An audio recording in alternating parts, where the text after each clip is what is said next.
बच्चों, मैं डॉक्टर सुनीता नंदल कक्षा 11th के लिए काव्य खंड में व्याख्या लेकर आई हूँ। कविता है घर की याद, जिसके कवि हैं भवानी प्रसाद मिश्र।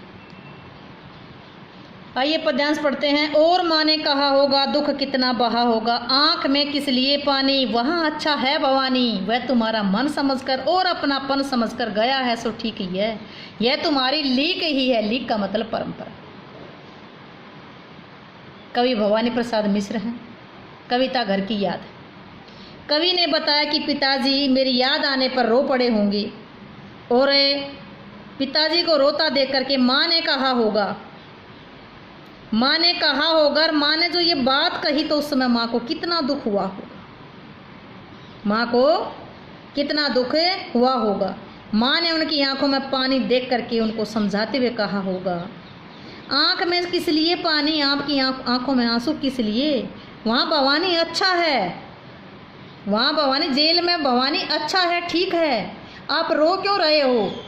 जब माँ ने ये बात पिताजी को समझाते हुए कही होगी तो माँ ने कितना दुख सहन किया होगा। वह तुम्हारा मन समझ करके, वह कौन, भवानी, पिता का मन समझकर माँ कहती है, पिताजी को समझा रही है कि वो तुम्हारा मन समझ करके और अपनापन समझ करके जेल में गया है तो सो ठीक ही किया है। वो तुम्हारा मन समझ करके कि तुम भी चाहते थे, तुम्हारा अपनापन देखकर ही तो वो जेल में गया है, सो ठीक ही है। ये तुम्हारी लीक ही है, ये तुम्हारी परंपरा ही है, ये तुम्हारी लीक ही है, तुम्हारी मर्यादा ही है।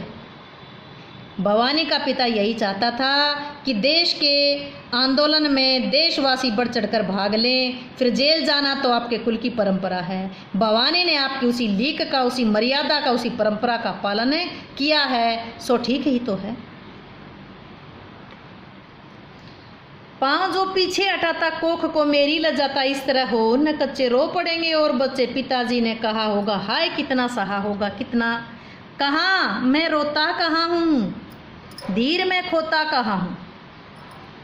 कवि की माँ पिताजी को समझाते हुए कहती है कि भवानी अगर आपकी बात ना मानता, जेल ना जा कर के पीठ दिखा देता तो कायर बन जाता, इसे मेरी कोख भी लज्जित होती। पाँव जो पीछे हटाता, अगर भवानी परंपरा से हट जाता, मर्यादा का पालन ना करता, जेल में ना जाता तो मेरी कोख को लज्जित करता। इस तरह हो न कच्चे, इस तरह मन कच्चा मत करो, इस तरह रो मत, तुम्हें देख करके रो पड़ेंगे और बच्चे भी तुम्हें देख करके रो पड़ेंगे, इसलिए अपना मन कच्चा मत करो, रो मत। कवि की माँ पिताजी को समझा रही है। पिताजी ने कहा होगा हाय कितना सहा होगा, कहाँ मैं रोता कहाँ हूँ, धीर में खोता कहाँ हूँ। पिताजी ने कहा होगा, आंसू पूछते हुए पिताजी माँ को कहते हैं कि मैं रो कहाँ रहा हूँ, मैं कहाँ धैर्य खो रहा हूँ, मैं कहाँ रो रहा हूँ, मैं कहाँ धैर्य खो रहा हूँ। पिताजी ने जब ये बात कही होगी तो हाय पिताजी ने कितना दुख सहन किया होगा। पिताजी ने जब माँ को कहा होगा कि मैं कहाँ रो रहा हूँ, मैं कहाँ धैर्य खो रहा हूँ, जब ये बात माँ को कही होगी तो पिताजी ने कितना दुख सहन किया होगा। हे सजीले हरे सावन, हे कि मेरे पुण्य पावन, तुम बरस लो वे न बरसे, पांचवें को वे न तरसे। मैं मजे में हूँ सही है, घर नहीं हूँ बस यही है, किंतु यह बस बड़ा बस है, इसी बस से सब विरस है। हे सजीले हरे सावन, यहाँ सावन का मानवीकरण किया गया है, मानवीकरण अलंकार है। सावन का मानवीकरण किया गया, उससे निवेदन किया गया है कि घर जाकर के कुशलता का समाचार ला कर दे कि मेरे घर वाले कैसे हैं। हे सजे धजे हरे सावन, हे मेरे पुण्य पवित्र सावन, तुम चाहे कितना ही बरस लो लेकिन मेरे घर वाले पांचवें बेटे की याद को ना तरसें। हे सजीले हरे भरे सावन, हे मेरे पुण्य पवित्र सावन, तुम चाहे कितना ही बरस लो लेकिन मेरे घर वाले पांचवें बेटे की याद में ना तरसें।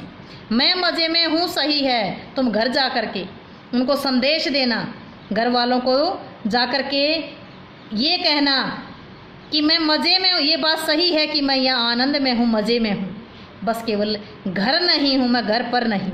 ये कहना कि मैं घर पर नहीं हूँ लेकिन मज़े में हूँ, किंतु यह बस बड़ा विवश है, लेकिन ये बस बड़ी मजबूरी है, किंतु यह बस बड़ा बस है। यहाँ बस दो बार है, बस का मतलब यहाँ ये जो बस है ये मेरी मजबूरी से भरा पड़ा है। ये बस मेरी मजबूरी से भरा पड़ा है, इसी बस से, इसी मजबूरी से सब वीरस हो गए हैं, सब नीरस हो गए हैं, सब आनंद रहित लगता है। ये बस मेरी मजबूरी बन गया है और यहाँ सब कुछ इस बस के, इस विवशता के कारण, इस मजबूरी के कारण सब कुछ वीरस लगता है, आनंद रहित लगता है, फीका फाका लगता है। अनुप्रास मानविकरण अलंकार आया है। यहाँ सावन को एक दूत बना करके, संदेशवाहक बना करके अपना संदेश परिवार वालों तक पहुँचाने का प्रयास किया गया है। यहाँ कालिदास, संस्कृत के कालिदास के जो कवि हैं, उसके मेघदूत की परंपरा का अनुसरण किया है। कालिदास जी ने भी अपना जो संदेश है वो बादलों के द्वारा भेजा था, यहाँ कवि सावन के द्वारा भिजवा रहा है। भाषा सरल सरस प्रवाहमयी है, शब्द योजना सार्थक है, अनुप्रास मानविकरण अलंकार है, छंद मुक्त है, दृश्य बिंब है, करुणा रस है, माधुर्य गुण है, अभिदा शब्द शक्ति। उम्मीद है कि आपको ये व्याख्या समझ आई होगी। व्याख्या समझ आई हो तो वीडियो को लाइक करें, शेयर करें और चैनल को सब्सक्राइब करना ना भूलें।